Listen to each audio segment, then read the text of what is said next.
Right. Hello, hello, and welcome to Hygiene Elevated Conversations and Innovations. And today we are joined by Dana, and we are going to have a great conversation today about her business. So, welcome, Dana, and we are so glad you're spending your evening with us. Thank you. Thank you. Thank you for having me.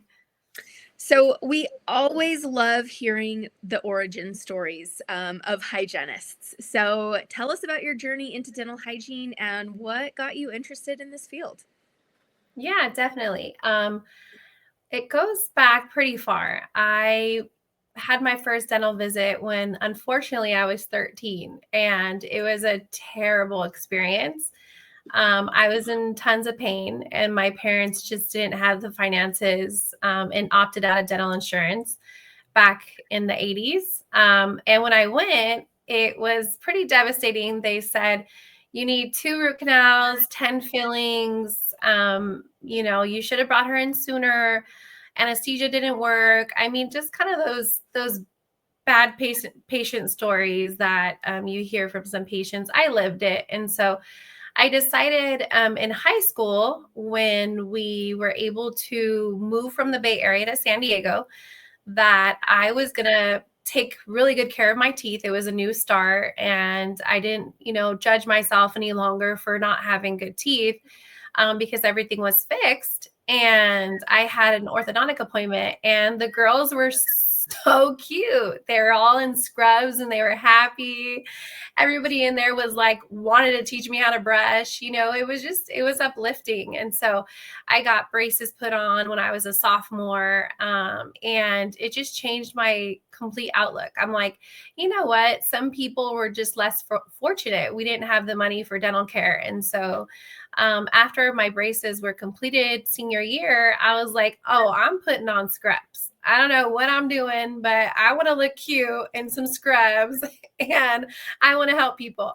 And so I made it a goal of mine to treat patients as good as I can, like better than my experience, and never judge them for what they have in their mouth, because it's not necessarily always their fault. I had no idea that Dr. Pepper was rotting my teeth, right? And I love Dr. Pepper, but your parents are your examples, and sometimes your parents may, give you whatever you ask for and not really teach you how to take care of your teeth. Dr. Pepper's my favorite doctor, so just kidding. Right. Couldn't resist that. You're absolutely right on so many of those. And I love hearing stories where you take such a negative experience and turn it to a positive and want it to be good for other people. I love that. I think, those patients that come in and they say, oh, I hate the dental office. Like, they've clearly had the bad experience too, but it's just all about how you respond to it. So yes, way to do that. Cool. Thank you. It wasn't fun during hygiene school, though. It was quite embarrassing because they were like, knock, knock, knock, Dana's room. Everyone check out what a root canal looks like. And I'm like, ah. Or they would say something like, does anybody want to see what 1 millimeter of recession? I'm like, get out of my mouth. But it's okay. I luckily I'm a strong woman, and I was like, okay, bring it on. What do you guys want to see? You want to see a class 2 filling? Here it is. So you were a good example for learning, I remember having one of the students in our class had a bunch of implants, and I remember when we were just learning instrumentation, I was like, I don't want to touch these. No, absolutely not. But I mean, it was a good learning experience. But okay, so now that you've been through all of this, you've become a hygienist, you went through school, you've overcome, your difficult start. You've now started your own mobile dental hygiene clinic. I think that is so cool, and just what a really, neat thing. And it is kind of unique in our field. It's not that it's unheard of, but it is unique. It's something that's different. So kind of tell us what motivated you to start that and what it took to get that going. Yeah. So, I was first in private practice, like most of us when we graduate hygiene school. And I spent a lot of time learning how to build businesses, because when I got on board, I was always so fascinated with how come, what do we have to do to get a hygiene department? What do we have to do to get the recalls back? Like, what's my percentage? Like, how many of my patients love me? How many of my patients are unhappy with my care? How can I fix that? And I just always wanted to make sure that I was creating a new experience. I think it's actually part of healing, to be honest with you. I feel like the more people that I had coming back to me, the better care I gave them. And it just made me feel better within myself. So I was very motivated to make them feel like they're number one when they're in the chair, and not stress about everything else. And I always thought the dental office was scary because of my experiences. So I actually started off in pedo, which pediatrics was exactly where I needed to be. My first 4 years, I was working with high anxiety children. So we had to have an anesthesiologist come in. We did half mouth worth of treatment. We did oral sedation, full sedation. I mean, we were doing a lot. And then we had high anxiety patients as well, adults that wanted the treatment, wanted the special care with IV sedation. So that was how I started hygiene. And I feel blessed that I worked with a dentist that really believed in me. So she said, I'm going to send you to UCLA and I want you to get your EF license and I want you to do restorative with me. So I said, yeah, let's do it. I was in San Diego. I went to UCLA. I took that EF program. I learned how to do fillings, some root canal treatment, everything but extract teeth, right? So EF2 could do a lot. We actually can handle a lot. So cementing crowns, just helping with everything I could. And then after I did that, I went into private practice. And then I realized, you know what? I can do this on my own. I know I have it in me to organize this. So the pandemic happened. And for me, the silver lining was time. My office, because I was managing my office, I'm kind of speeding this up a little. I'm sorry, but we decided that my office in the Bay Area, we decided to give away all of our PPEs to the cause, right, of COVID.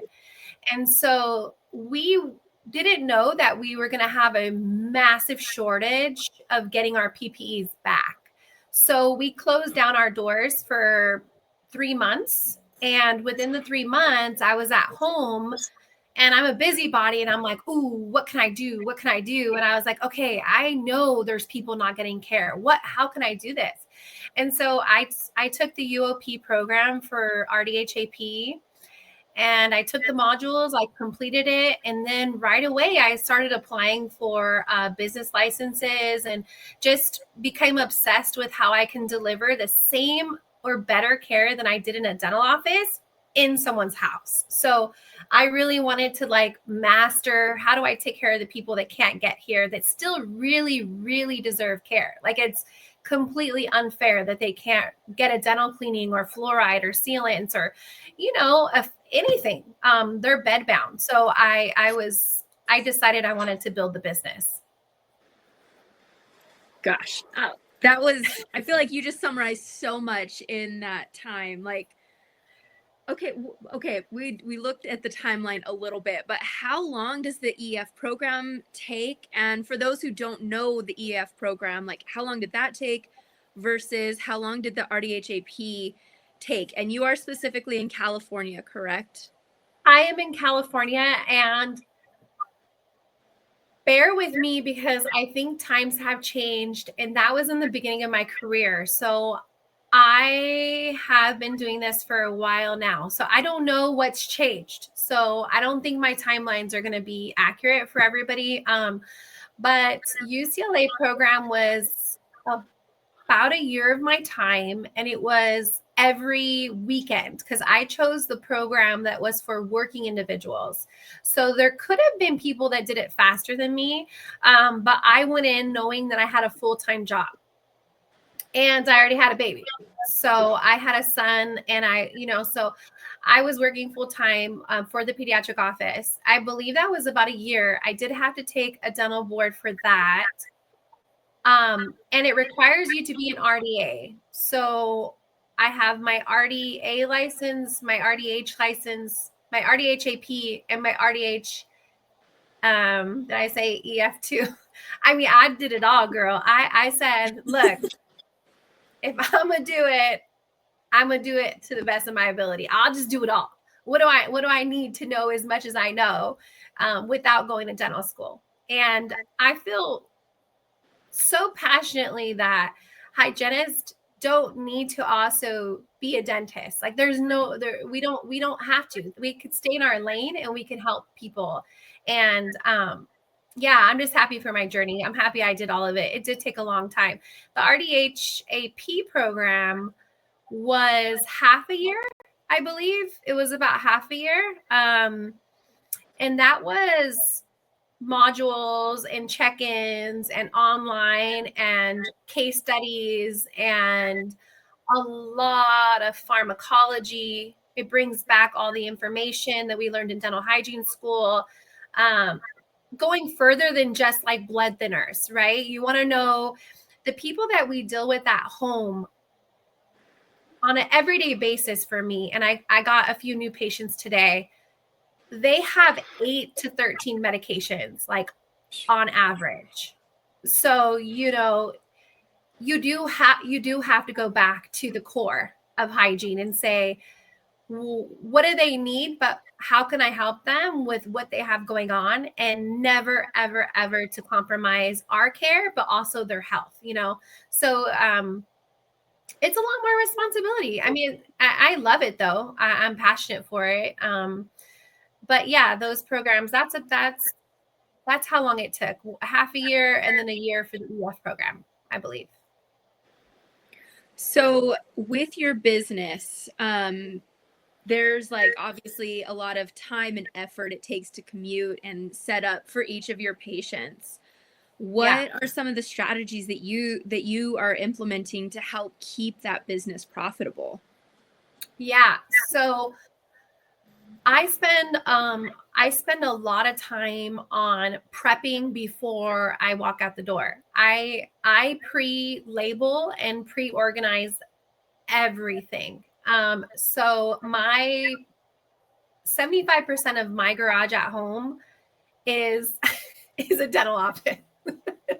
It's organized. It's my it's my ultrasonic cleaner. It's my sterilization center. It's my locked up files. It's all that stuff.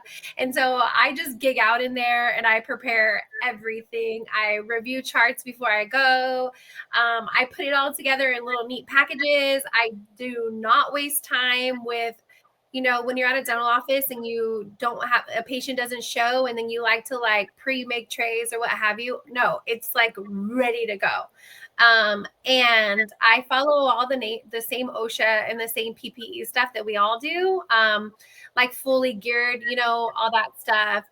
What I think is helpful is making sure that you know where you're going beforehand and you map it out 2 ways. Print out a paper like old school in case your phone dies, especially when I'm constantly using my phone.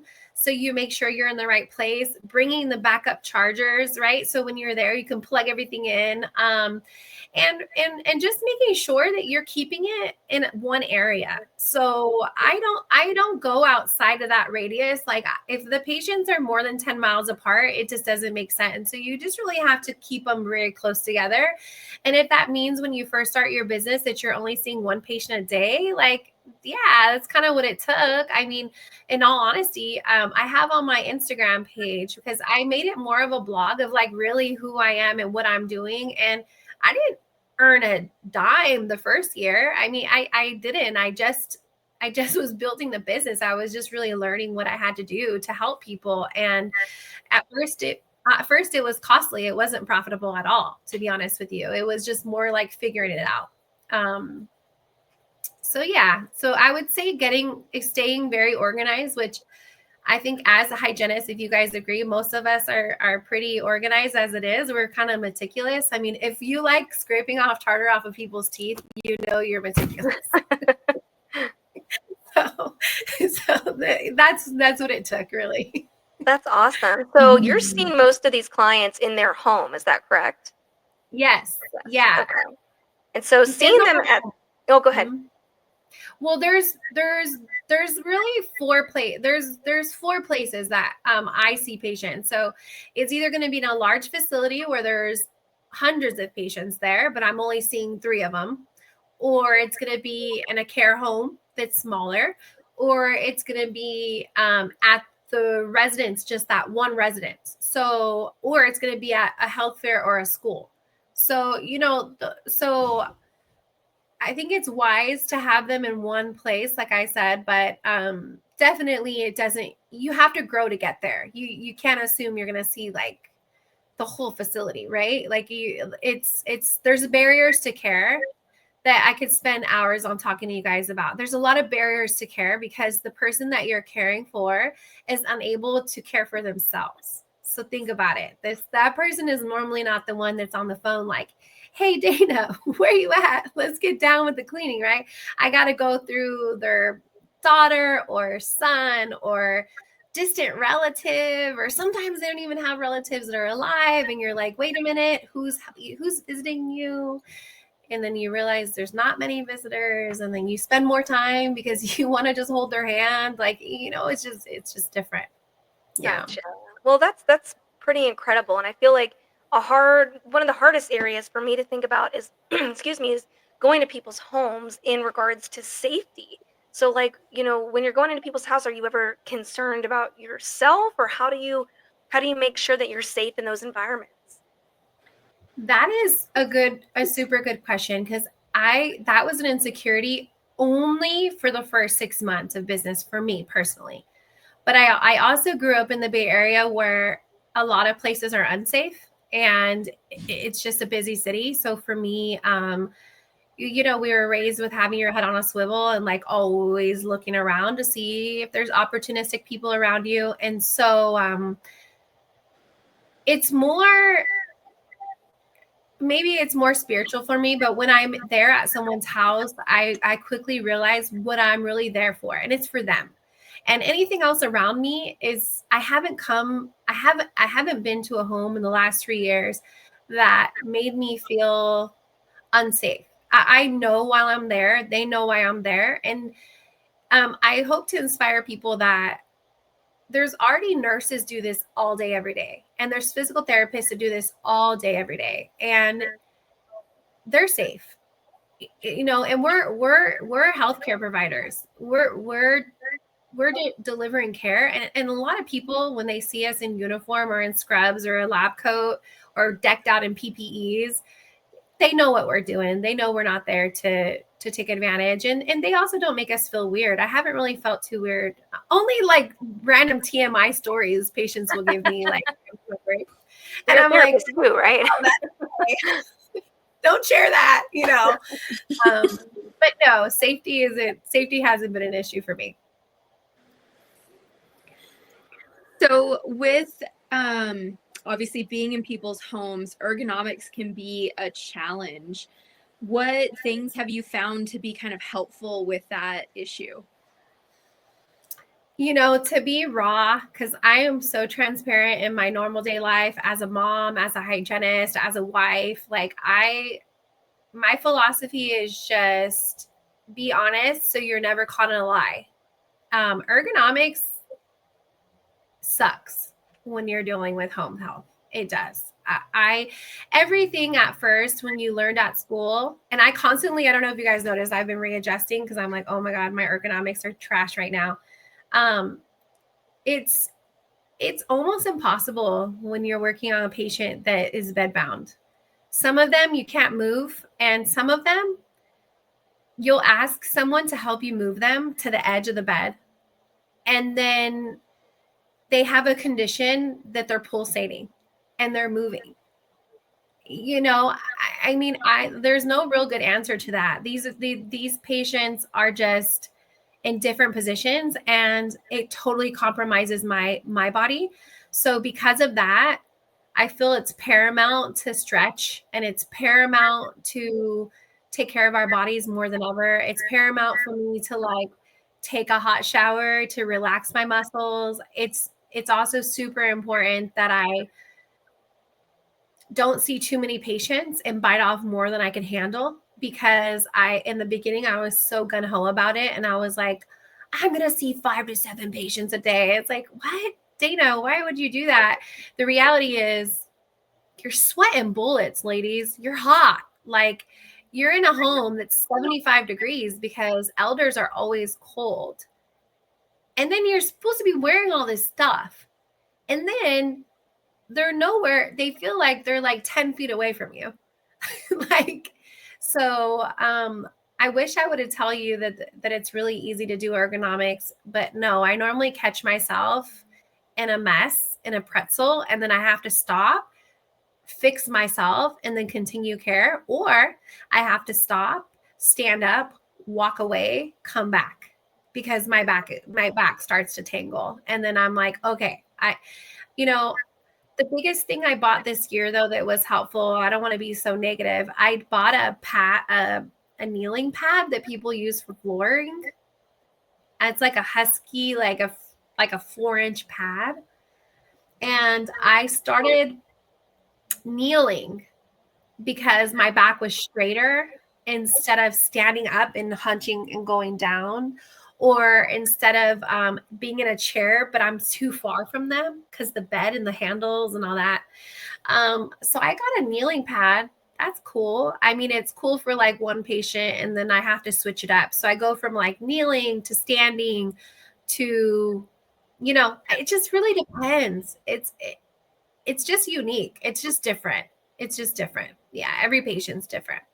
Well, I feel like that speaks volumes, though, to the kind of person that you are, though, because you are twisting yourself into a pretzel and doing all these things just simply to help others, where, you might go some places where they won't even lean forward because it bothers their ergonomics, which ergonomics are important, but you're going above and beyond for people who can't get care for themselves. So I think that really speaks volumes. 100%, because when you get there, and I'm postpartum, so I'm sorry if any of this I get emotional, just because my mom, to kind of bring it back to my why, my mom is disabled, and when I realized like she can't get to a dental office, I'm like, no, I gotta figure this out. Like, if I originally brought my tools to my mom and I started scaling her teeth in her room, and I thought, I can do this to other people. Like, why can't I do this? And then I built the business, but a big of it was like, yeah, they deserve this. Like, my mom has MS, and prior to that, she had cancer 2 times. And because she will laugh if she ever sees this, because she is made out of vinegar, I tell her, and she's going to live forever. I'm like, Mom, I don't know. They say like some wine gets sweeter and some wine gets more bitter, but my mom is a strong woman. And I realize that she deserves that care. And that's a big reason why I do what I do. And every time I take care of my mom and I help her in her wheelchair, I do things for her, it just reignites my fire that like, it's not fair. It's not fair that people don't get care. It's not right. And they shouldn't be ignored. And I think eventually, if this catches on well, every state will have an AP because it's so necessary. It's not just California. It's really not. They're everywhere. Yeah. Disabled individuals, young and old, not just old. There's a lot of kids that need us too. Yeah, absolutely. I think, just the whole movement of mobile care in dentistry is really catching on. And, people that were pioneers such as yourself are really, I think you're really starting something big and something incredibly important. And from my understanding, you also started a foundation. Is that right? And kind of tell us a little bit about that. Yeah, so I have an event coming up on Saturday, which I have been using all my maternity leave to like try to get things organized. And it's going to help 250 homeless and low income individuals. So this is my first time with this exact population. In the past, I did some stuff at a migrant camp, which I felt so happy that we were delivering free care to them. They're the ones that are like literally getting our food for the grocery store. And I was just like, yes, like these people don't have dental insurance. Let me help them. And a lot of that stems from me not having dental insurance, So I feel like everything just kind of goes full circle for me. We delivered care at migrant camps. That was super successful. And that motivated me to just keep going. and the event is for homeless and low income. And so when I first started doing this, it was super clear that people that need you have limited incomes, and they sometimes are so limited that they are homeless and they don't have anything. And then you lay your head down at night, you're like, well, do only the affluent people deserve care, or is it everybody? Like do I believe that everybody deserves oral health, or do I just believe that the people that have money, right? And then I was like, no, it bothered me like a lot. Like it bothered me. Like when I first got into RDHAP work, I was like, oh, I'm everyone's provider. Everybody can see me. And then I realized, oh, snap, the overhead's super high. Like malpractice insurance and supplies. And you guys know dental supplies are super expensive. Like cordless prophy, cordless polishers. Like I had this event, I need like 3. And I'm like, they're all $1,000 each. Like what? Like this, it adds up so fast. And with that being said, I just realized I got to do both. I got to open a for-profit and see affluent people that can afford me. And I believe that if I give back from my for-profit and I pour into my own nonprofit, then I'm serving my purpose, because I could use the money in the foundation to treat the people that called upon me that don't have the resource. And it's not going to be everybody. There are a lot of people that can afford it, but there's also a lot of people that cannot afford it. So that's why I decided to do both. That's brilliant. Yeah, I think that's a great give back and kind of an extension of your why. So. Yeah, for sure. So you, as an entrepreneur, have participated in the Founders Forum, which, for those who don't know what that is, would you explain to us what that is, and then kind of what your experience was and how it influenced your business approach?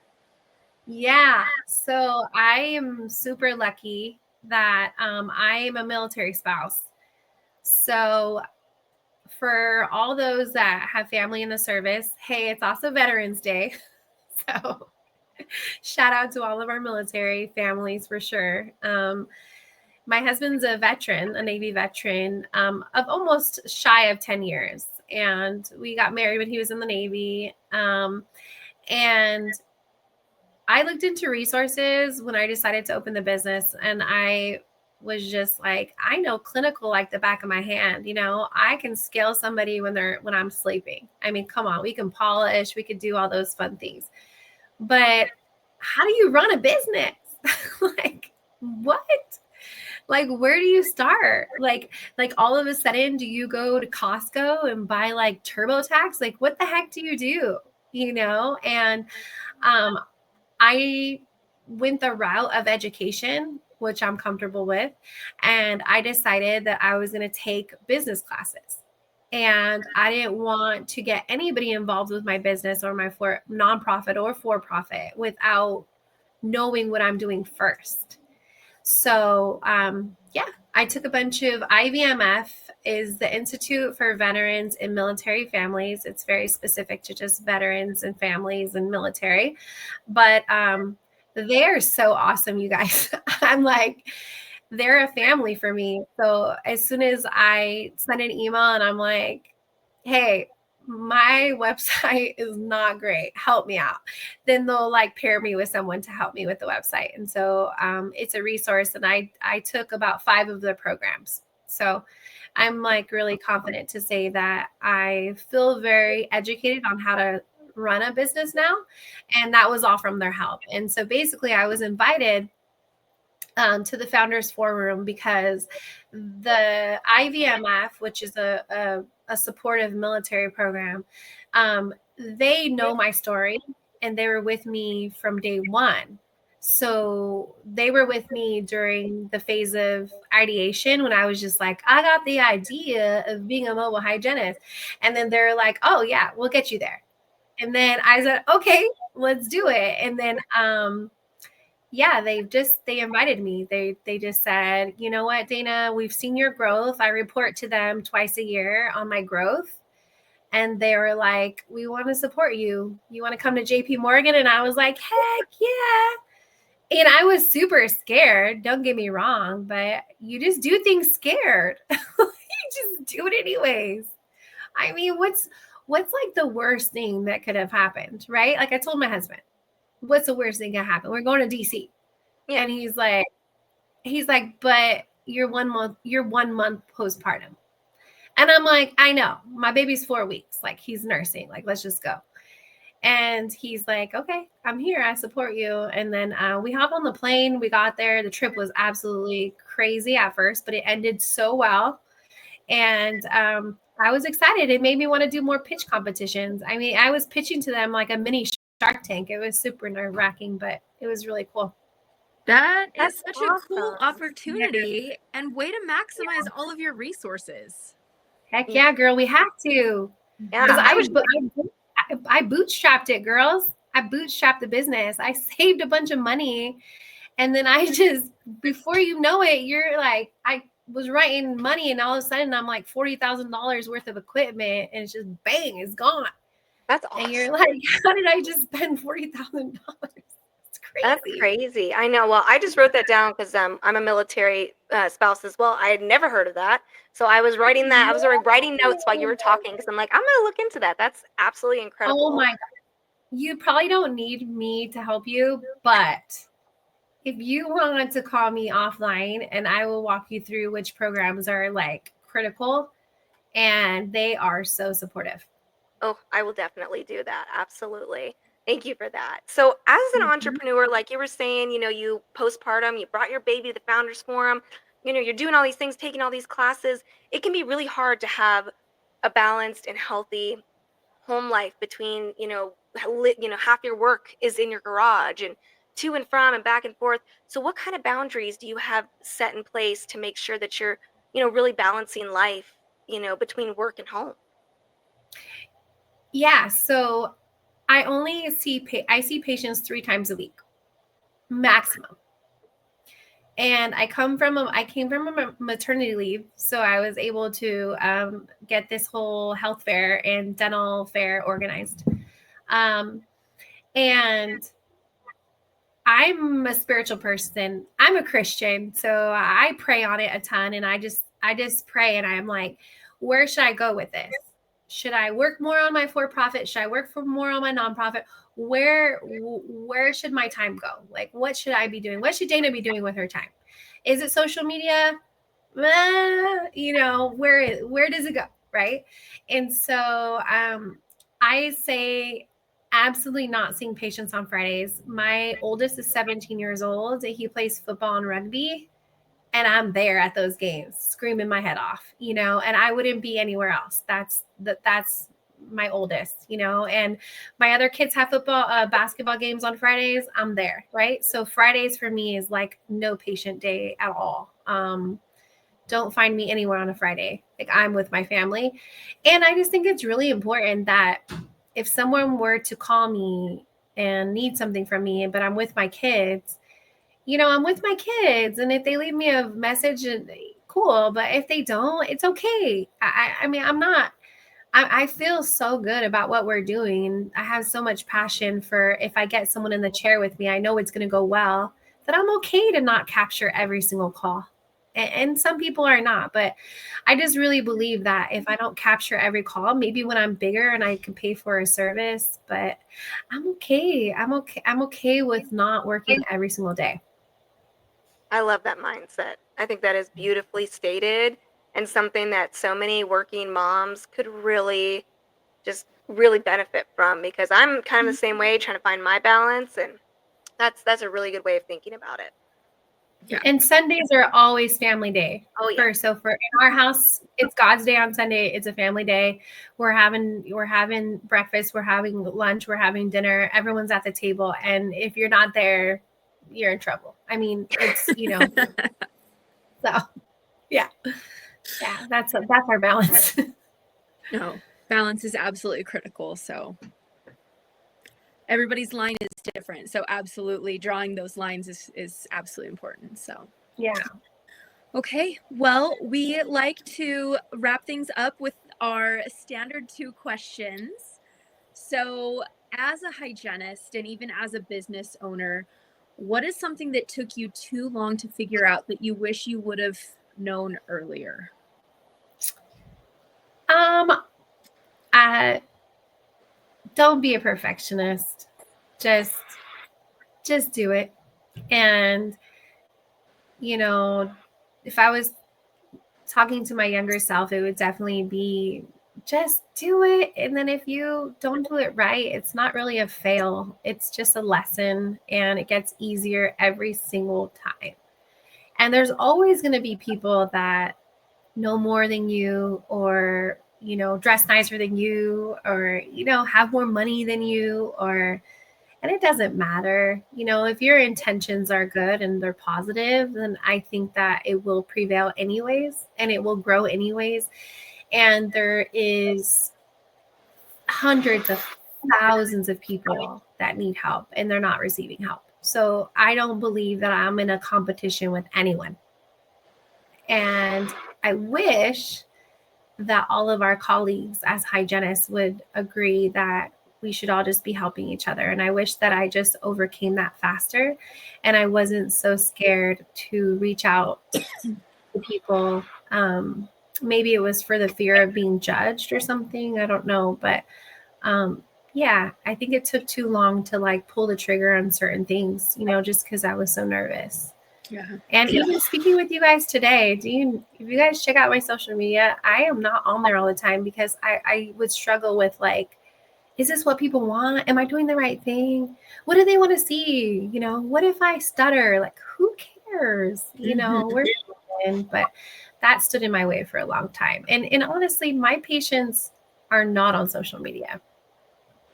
They're older than that, and they might find me in a newspaper article, so we'll make sure that looks good. But I can just have fun with it and not be so serious. I think that's great, because I feel like there's such a stigma of there's not enough room for everyone. And I think in the dental community, because it is so small, there is room for everyone. We need everybody to have all these different, just because there's 5 people that are big on probiotics or whatever, why can't there be 10? Everybody has a different, view of life, in a different place in life. And it's so beautiful to me to see all of those different things come together. For me, it's such a beautiful community. So, but I can see how it is nerve-wracking. I think all of us that are on social media or doing, things outside of our comfort zone, such as podcasting or owning a business, it's one of those things that you do kind of have to have that little leap of faith to kind of start. But so our last question is, and I like to ask this because I'm a new grad, is if you could go back and talk to yourself as a new grad out of hygiene school, what advice would you give yourself? I would say never stay in offices that fit your moral compass. And if it doesn't fit your compass and it goes outside of that, you have no reason to be there. You don't owe an owner of a business anything. And sometimes they'll make you feel like you need to be there because you're new, and you need to be paid less because you're new, and you need to build your experience by undergoing inappropriate or out of scope stuff. No, that's completely incorrect. You don't need to be anywhere you don't need to be. If anything, you need to be taking care of yourself and your family, and work is extra. Work is not our lives. And I think that after the pandemic, with everybody passing away, and for me, my patients pass away all the time. And so I'm constantly getting new patients because my hospice patients are passing away, because that's the natural process of being a human. We expire. And so with that being said, my perspective is so different. I don't think that any of us should not enjoy what we're doing every single day. You don't have to put up with anything that you're not enjoying. And if you're going to an office that is just using you and it, but you're scared to walk away from it, you should just walk away. It's probably the best decision, and not put up with it. Absolutely. If your office is life sucking and not life giving, like you are not going to do well clinically. Like it's just going to burn you out faster. So yeah, 100%. Well, Dana, is there a place where our listeners can find you if they want to know more, hear more of your story? Maybe they want you to be a relative's hygienist. Where can they find you? Yeah. So I am in the Bay Area, and I'm in California, Contra Costa area and Alameda County. So my website is just Dana Yumul or dentaldana.com. I try to make it easy with both ways, just in case they Google my name. I'm on Instagram, but it's really for me more for fun because just to see if I inspire anybody to do what I'm doing. And I am like completely open. I've met hygienists that are like not open to communicate, but I encourage anybody that's thinking about what I'm doing, or if I'd inspired anybody to reach out to me, because I'm not a no person. I'm a yes person. I'm a you know what, there's a will, there's a way person. And I don't think, like I said, that there should be gatekeeping on this, or there should be people should hold back and like not treat people kindly. I think we should all help each other. And I mean that to my core. I think all the hygienists should rally for each other, because we shouldn't be put in a box. And so, you can also email me on info@dentaldana.com. That goes straight to me. Like I said, I will share information as it comes. I'm still growing, so I'm still learning. I'm not perfect by no means. So, I would love to help somebody if I can. Awesome. Well, Dana, thank you so much for spending your evening with us and sharing your story and giving us all some great resources. Nicole. Of course. Yeah, you're gonna love it. It's so good. They're amazing to us. I'm excited. And then I can meet you somewhere, because a lot of the trips are paid. So I can meet you somewhere. We're gonna talk. Girl. Yes. I'll meet you in Missouri. Who cares? All right. Let's do it. All right. Well, thank you so much. Take care. Thank you.